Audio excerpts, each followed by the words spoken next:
In this video, I'm going to be talking about the meaning of the Fourier series and the frequency analysis as an application of the Fourier series. So the main contents are twofold.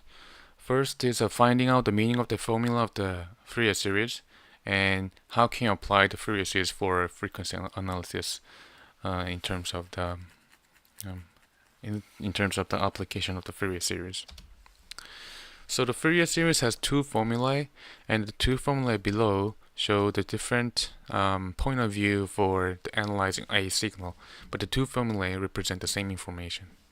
So the first one is this formula, and then this formula. I want to say that this formula tells that a continuous signal or a function is an infinite dimensional vector, and then it can be reconstructed using linear combination of basis vectors. And the second one, I want to say that it tells you that the contribution of each of vectors, basis vectors that constitute the signal above, and using the meaning of the second equation here, we can use it for the frequency analysis. Here I said that the meaning of the first equation, this, is related something with the vector. So let's see what kind of properties of vectors are we going to be using for understanding the meaning of the Fourier series. So the first one is the orthogonality of the vectors. And let's say we have two vectors like I and j, I hat and j hat, like that. And if two vectors are orthogonal, their dot product will be 0. And any vectors in 2D vector space can be expressed with the vectors, as we all know. So, for example, if we have a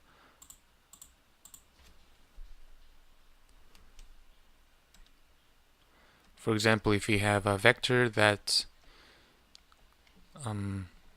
represented by the x and y, and then this vector can be expressed using the two orthogonal vectors.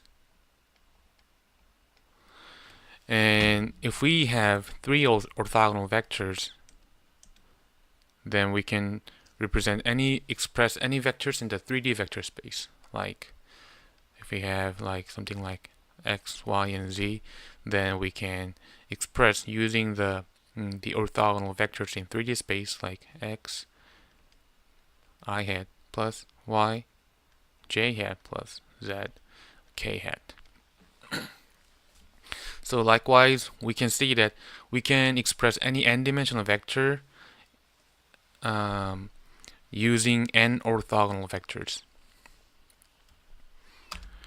And one of the important thing in this video is that I want to say that a function can be thought of as a generalized vector. So what does that mean? The n-dimensional vector is nothing but a list of numbers. Like let's say like 2-dimensional vector can be, for example, can be a like 1 or 2, 1 and 2. Like 3D vector is nothing but a list of numbers like 3, 1, 4. And n-dimensional vector is something like the list of numbers like from a1, a2, and up to an. And if we think about a real valued or complex valued function, it is a list of infinitely many real or complex numbers. Because thinking about a function like real valued one, like let me say this is an x-axis, and its domain can be determined from maybe from a to b, and then let's say we have function like this. The function tells you that what kind of rule are we going to be apply for the numbers from domain to the range. So like what the function tells you is what kind of rule are you going to be applying for the function so that you can get a specific list of numbers y. So if we think about think about a function as a vector, then it can be represented by a list of numbers from fa and fa plus dx up to fb. And we have like infinitely many numbers in the domain, so there are infinitely many numbers. So this is a infinite dimensional vector. Okay. So again, a real valued or complex valued function can be thought of as a infinite dimensional vector. So if we can find infinite orthogonal functions in a given interval, like infinite functions, or it can be thought of as a vectors in a given interval, then we can represent a function with the orthogonal functions, like with the infinitely many orthogonal functions. So like if we find, just like we found I hat and j hat in two-dimensional vector space, if we can find infinite many the basis functions such as phi1 of x, phi2 of x, and up to phi like n of x and dot dot dot, then we can think of any function in the same interval as the sum of some value and its multiplication with the orthogonal functions, and we can sum it from maybe from 1 to infinity, or maybe minus infinity to infinity. So to do so, we have to define the inner product of functions, just like we did for vectors. So inner product of functions can be defined like this in a given interval, and we can multiply two functions, and then we take the integral. And if it was a complex valued function, we can conjugate the second function. This is because just like in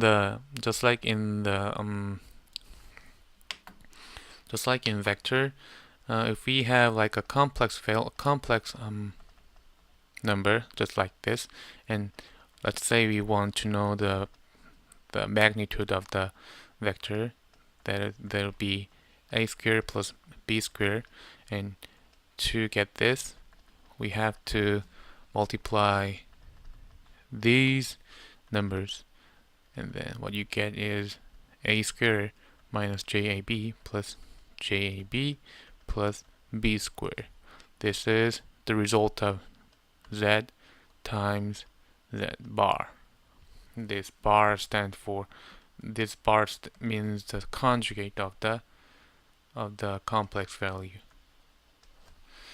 And just like in the vector, we can define the orthogonality of the functions, and if the dot product of two functions equal to 0, that it means that the two functions are orthogonal on a given interval.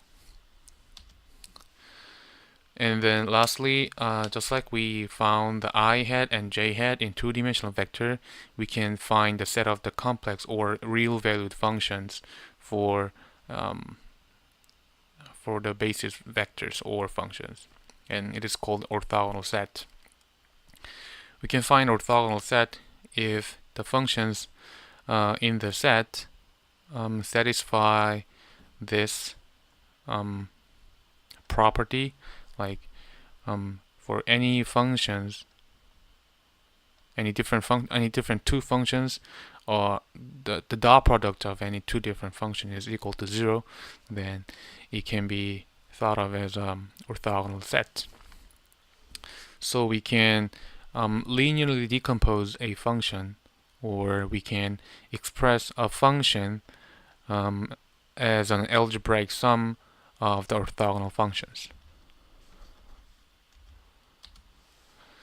And this is what the Fourier series tells you. So the definition of the continuous time Fourier series is this. Definition 4. So for any signal x of t satisfying this means this means a periodic signal can be represented with the sum of the orthogonal functions, the algebraic sum of all orthogonal functions. So what you have to think about is this functions, do these functions make an orthogonal set? So what you have to do is nothing but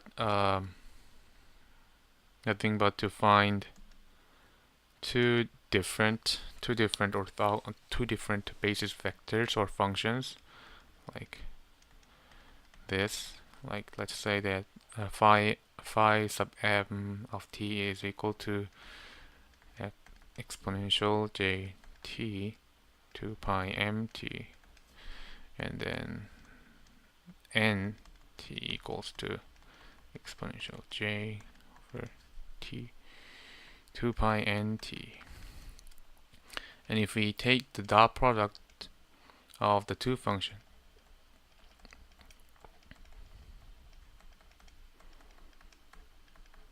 this becomes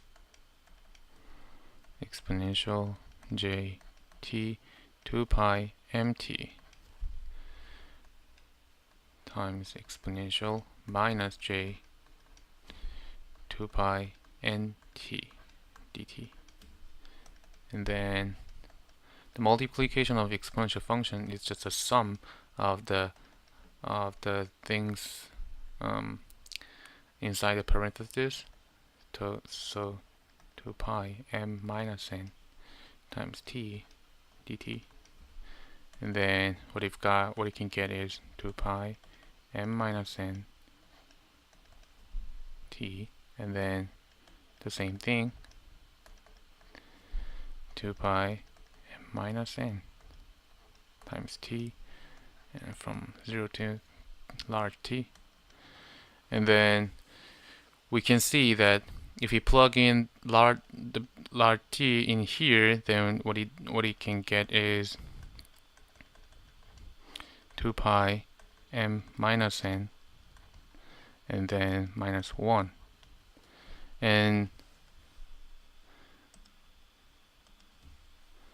this is equal to 1 because this can be expressed as cosine 2 pi some k plus, oh, I forgot j here,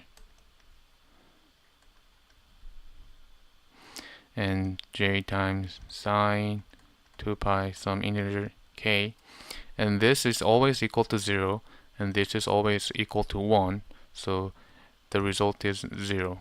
So we found that this function is an element of the orthogonal set.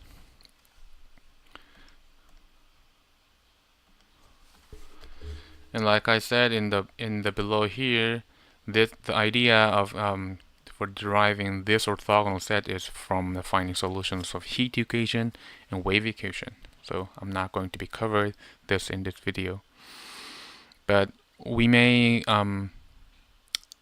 find this in a video of the Sturm-Liouville problem. So there was the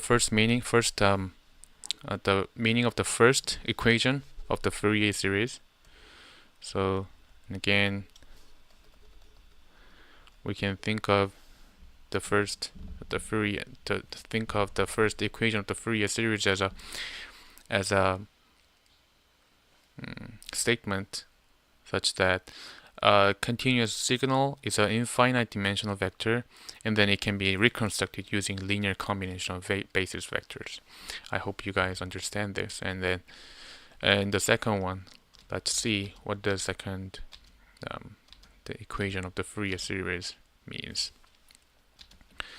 So about the AK, we can derive the AK using the orthogonality of the basis vectors, but maybe you can find it on textbooks. So for a periodic signal with x of t with period t equals 1, what is the AK when k equals 1? Let's see. So the t, large t is equal to 1, so we plug in t here and t here. In here, we can find a sub 1 as this, and then using the Euler's identity, we can think of this exponential function as this, like cosine 2 pi t minus j times sine 2 pi t. And if you think about this is nothing but, let's say we have a function x of t like this, like cosine 2 pi t plus 0.89 2 pi 3t. So it tells you that you have two frequency components in the signal, like 1 hertz and then 3 hertz, and its magnitude is 0.8, and this is the magnitude of this frequency component is 0. It is 1, and we can see that with the first term in the kernel, we can say that the first term, what the first term wants you to do is to do the inner product of these two functions. So what you can get is the result is 0.5, and if we multiply the xt with the sine 2 pi t, and then we take integral from 0 to 1, and then what you get is 0. So the same thing for A2, and if you plug in 2 here for k, and then you take the inner product with the cosine t and xt, what you get is 0, and if you take the inner product with sine t, and what you get is 0 as well.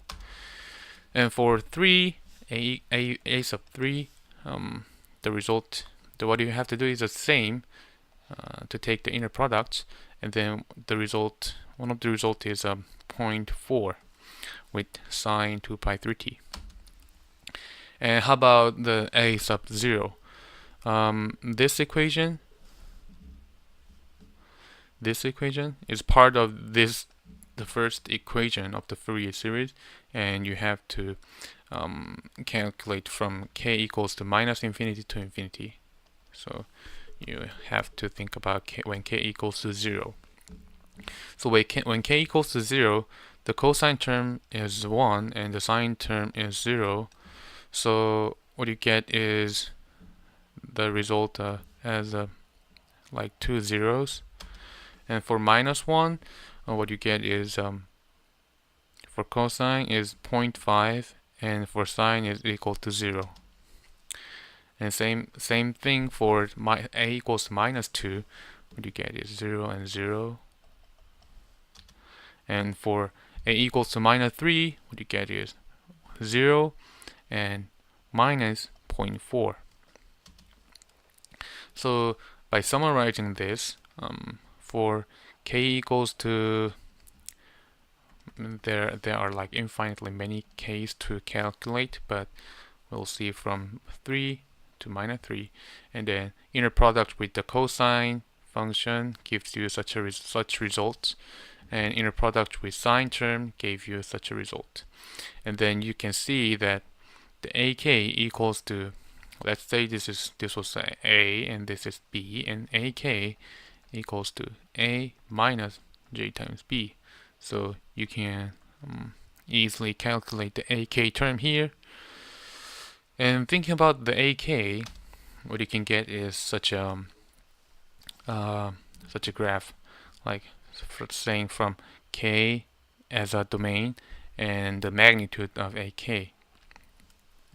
And by calculating only the magnitude of the AK, then what you can get is for when k equals 1, the magnitude of AK equals to 0.5, and for minus 1, AK, the magnitude of the AK is equal to 0.5 as well. And here you can see that the when k equals to minus 3, it is the AK, the magnitude of AK equals to 0.4, and same for the A sub 3. And what do the k equals to 1, 2, 3, 4 mean? So, and thinking about the Euler's identity, this exponential function indicates the trigonometric function or the sinusoidal functions with the frequency k over t, because this function is equal to 2 pi k over t times t minus j sine 2 pi k over t times t. So when you write sinusoidal functions like that, then this tells you the frequency of the cosine function, and then of course we can think of this as a sinusoidal function. So this tells you, the k tells you something related with the frequency. So what you can do is divide the k by large T, and what you can get is this. So k equals 1 becomes 1 hertz, and k equals 2 becomes 2 hertz. And if it was not such a case that if the t was not equals to 1, then maybe t could be like 0.5, and then the k equals 1 becomes 2 hertz, and then k equals 2 becomes like 4 hertz, like that. And then the unit distance from each point for k equals to 1 over t. So this graph shows that the signal has 0.5 components for 1 and minus 1 hertz, and 0.4 for 3 and minus 3 hertz. And that is why you can use the Fourier series for the frequency analysis. And the last question is that how can we interpret the a equals to something like complex functions, something complex numbers like j multiplied in front of a number. So the complex number ak tells you where the rod started to rotate. Like, let's just think that we get the sinusoidal waves using the shadow of the rotating rod, like this. And you can see here that the rod is starting to rotate from the position of 1. If we think this as like the complex plane, then the starting point of this rod is 1 and 0. This is equal to 1 plus j0. So the starting point of the rod is equal to 1, and then we can think of the shadow of the rotating rod, as this. This is plus and this is minus, and this can be think of as a time. And then what you can get is this cosine function, right? And this tells you that the AK equals to 1 shows that this sinusoidal wave is a cosine function. And if the rod starts to rotate from here, if you think this as a complex plane, and this point is minus j. And the same thing if you think about this as a procedure of getting the sinusoidal wave using the shadow of the rod. And this can be think of it as plus and minus and time, and what you can get is this sinusoid, this sinusoidal the function. So if the rod rotates from this point, what you can get is a sinusoid. That's a sine function. So if ak equals to minus j, then it means that the function is a sine function. Specifically, this shows the magnitude and phase of the function. The ak itself wants to show both magnitude and phase. So yeah, that's it for today's video, and hopefully I hope you find it helpful, and see you next time.